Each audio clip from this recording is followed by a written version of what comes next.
नमस्कार दोस्तों। जिस तरह से भारत सरकार ने 2070 तक नेट जीरो का लक्ष्य रखा है, ऐसे में चुनौतियां भी कम नहीं हैं। जहां भारत सरकार कारखाने से निकलने वाले धुएं को जमा करके उसका उपयोग करने के लिए CCUS यानी carbon capture utilisation and storage policy ला सकती है, क्योंकि भारत में सबसे अधिक लगभग 60% कार्बन उत्सर्जन इंडस्ट्री सेक्टर से होता है। इसीलिए CCUS की मदद से इस उत्सर्जन का 30% कार्बन को कैप्चर कर इसका इस्तेमाल किया जा सकता है। रिपोर्ट के अनुसार कार्बन को स्टोरेज करने के लिए वर्ष 2040 तक प्रति टन 41 रुपये और उसके बाद वर्ष 2050 तक प्रति टन 3000 रुपये की सब्सिडी दी जा सकती है। वहीं दूसरी ओर भारत सरकार कार्बन मुक्त व्हीकल चलाने के लिए बहुत सारे कदम ले रही है, जिसके अंदर पेट्रोल में एथेनॉल मिलाकर कार्बन उत्सर्जन में कमी लाने का प्रयास किया जा रहा है। और यही वजह है कि भारत ने पिछले साल जून में निर्धारित समय सीमा से 5 महीने पहले 10% एथेनॉल के साथ मिश्रित पेट्रोल की आपूर्ति का अपना लक्ष्य हासिल कर लिया था।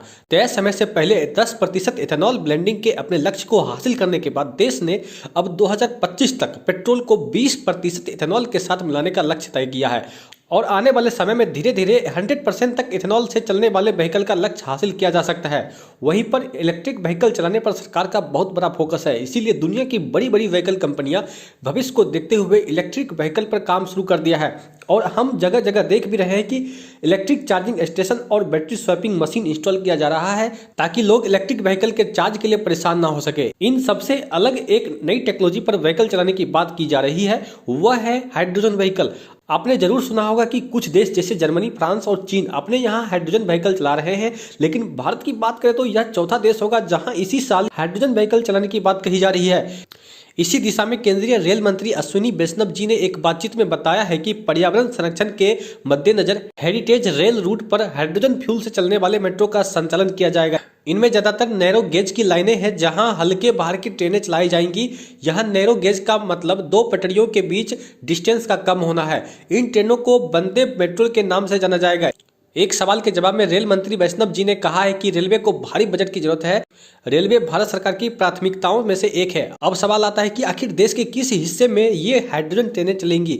तो मैं बता दूं कि सेंट्रल रेलवे के माथेरन हिल्स रेलवे में नैरो गेज की 19.97 kilometre, north east frontier railway में 88.6 किलोमीटर लंबी narrow gauge line, northern railway में कालका शिमला रेलवे की 95.4 किलोमीटर नैरो गेज लाइन और नॉर्दर्न रेलवे की कांगड़ा वैली में 164 किलोमीटर की नैरो गेज लाइन पर हाइड्रोजन इंजन वाली ट्रेनों का संचालन किया जाएगा।